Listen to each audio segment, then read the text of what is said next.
बेकार चली जाएंगी।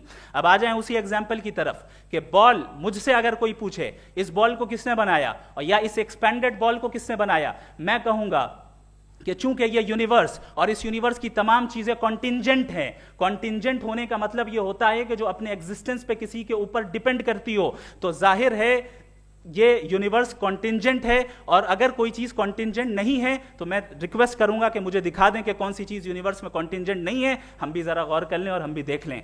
और जब कॉन्टिंजेंट चीजें मौजूद हैं तो फिलोसोफर्स की इस्तिलाह के मुताबिक, हम उस टर्मिनोलॉजी के मुताबिक हम उस जगह तक पहुंचते हैं और उस हस्ती तक पहुंचते हैं जिसे नेसेसरी बीइंग कहा जाता है, कि ये वो नेसेसरी बीइंग है जिसका मौजूद ना होना नामुमकिन हो। क्योंकि अगर ये मौजूद ना हो तो सारी चीजें एग्जिस्टेंस में आएंगी ही नहीं, और ये सारी कॉन्टिंजेंट चीजें उसी के ऊपर डिपेंड करती हैं। अब अगर आप ये सवाल करते हैं कि फिर उस हस्ती को किसने बनाया, फिर उसका कॉज क्या है, फिर उसका कॉज क्या है, फिर उसका कॉज क्या है, और एंडलेसली चले जाएं, इसे हम कहते हैं इन्फिनिट रीग्रेस ऑफ कॉजेस, जो कि लॉजिकल फैलेसी है। कॉन्सेप्चुअली इन्फिनिटी पॉसिबल है। मिसाल के तौर पे न्यूमेरिकल्स 1 2 3 गिनते चले जाएं, इन्फिनिट नंबर्स हैं। मैं कॉन्सेप्चुअली बात नहीं कर रहा, प्रैक्टिकली रियलिटी में साबित करके दिखाएं कि infinite regress of causes possible हैं या नहीं। अगर पॉसिबल हैं तो हम मान लेंगे, मिसाल दे दें, और पॉसिबल नहीं है तो एक ही ऑप्शन बचता है जिसे हम कहते हैं नेसेसरी बीइंग। ऐसी नेसेसरी बीइंग जो इंडिपेंडेंट है, क्योंकि अगर वो डिपेंडेंट हुई तो वो नेसेसरी नहीं रहेगी।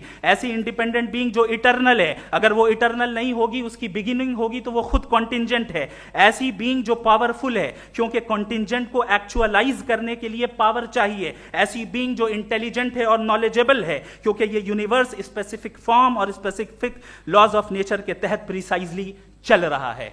Thank you.